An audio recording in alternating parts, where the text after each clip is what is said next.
আসসালামু আলাইকুম। এই মৌসুমে দুর্দান্ত ফর্মে রয়েছেন বাংলাদেশের গোলরক্ষক মিতুল মার্মা।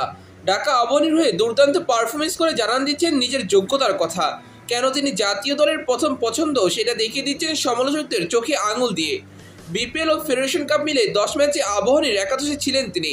এই 10 ম্যাচে খেলেছেন প্রায় 1000 মিনিট।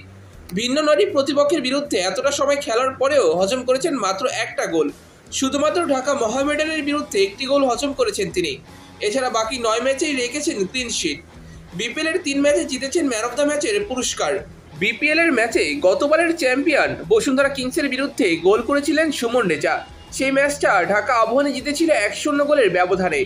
গোল করার পরও ম্যান অফ দ্য ম্যাচের পুরস্কার পাননি সুমন রেজা।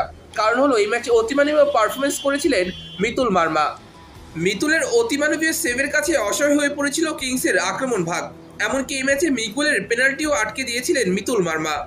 এরপর ফর্টিস এফসি এবং ব্রাদার্স ইউনিয়নের বিরুদ্ধে ড্র করা ম্যাচেও হয়েছিলেন ম্যান অফ দ্য ম্যাচ। এছাড়াও বাংলাদেশ পুলিশ এফসির বিরুদ্ধে ম্যাচে তাদের ফরওয়ার্ড আলামিনের পেনাল্টি ঠেকিয়েছিলেন মিতুল মার্মা। তার এমন পারফরমেন্স দেখে একটা কথা নিশ্চিত করেই বলা যায়, কেরিয়ারের সেরা সময় পার করছেন তিনি। এই বিষয়ে ঢাকা পোস্টে দেওয়া সাক্ষাৎকারে তিনি বলেছিলেন,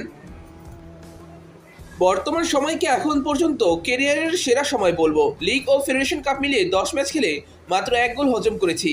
গোলরক্ষক হিসেবে অবশ্যই এটা আমার দারুণ সময়।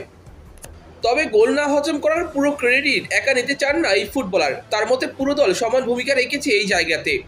এ বিষয়ে তিনি বলেছেন, আমি গোল হজম করিনি। সাধারণ দৃষ্টিতে এটা আমার ক্রেডিট মনে হলেও এটা আসলে টিম এফোর্ট। এতে আমার রক্ষণ, মধ্য ও আক্রমণ ভাগ সকল সতীর্থদের সমান ধন্যবাদ ও কৃতিত্বর দাবিদার। তারা কখনো আমার উপর চাপ হ্রাস করে, আবার কখনো তাদের পারফরমেন্স আমাকে উজাড় করে খেলতে উৎসাহ করে। জাতীয় দলেও জায়গাটা পাকাপোক্ত করে রেখেছেন মিতুল মার্মা। তবে জাতীয় দলে আসার রাস্তাটা সহজ ছিল না তার জন্য।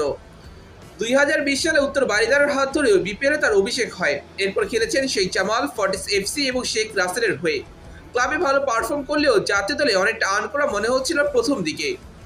2021 সালে কিরগিজস্তানে অনুষ্ঠিত ত্রিদেশীয় সিরিজে বাংলাদেশের হয়ে আনঅফিসিয়াল ম্যাচে কিরগিজস্তান উন্নত 23 দলের হয়ে মাঠে নেমেছিলেন তিনি। সেই ম্যাচে তার গোল হজম করার ধরন দেখে অনেকেই বাতিলের খাতায় নাম লিখে ফেলেছিল তার। এর পরের বছর 29 এশিয়ান কাপ বাছাই পর্বের ম্যাচে সৌদি আরবের বিরুদ্ধে তার বাজে পারফরমেন্স এবং লো কনফিডেন্সের জন্য ম্যাচের প্রথম আর্ধেই তাকে বদলি করে নেন মারুফুল হক। তখন মিতুল মার্মাকে ধরা হচ্ছিল তিনি ভালো পারফর্ম করতে পারবেন না জাতীয় দলে। তবে এরপর মিতুল মার্মা নিজেকে প্রস্তুত করলেন নতুন করে। সর্বশেষ এশিয়ান গেমসে দুর্দান্ত পারফরমেন্স করে জিতে নিলেন কাবরেরার মনোযোগ। সেই আসরে ভারত, মিয়ানমার এবং চীনের সঙ্গে খেলে হজম করেছে মাত্র 2 গোল। এর মাঝে চীনের বিরুদ্ধে রেখেছিলেন ক্লিন শিট। এরপর জাতীয় দলের গোলরক্ষক জিকো বিতর্কিত কাণ্ডে নিষিদ্ধ হলে মিতুলকে দেখা যায় জাতীয় দলের জার্সিতে। এরপর থেকে অসাধারণ পারফর্ম করে হয়ে গেছেন জাতীয় দলের প্রথম পছন্দ। আশা করি আগামীতেও দেশকে সার্ভিস দেবেন তিনি। তার প্রতি শুভকামনা জানিয়ে শেষ করছি আমাদের আজকের ভিডিও। পুরো ভিডিও দেখার জন্য ধন্যবাদ এবং মিতুল মার্মা সম্পর্কে আপনার মতামত কি অবশ্যই কমেন্ট করে জানাবেন আমাদের কমেন্ট বক্সে।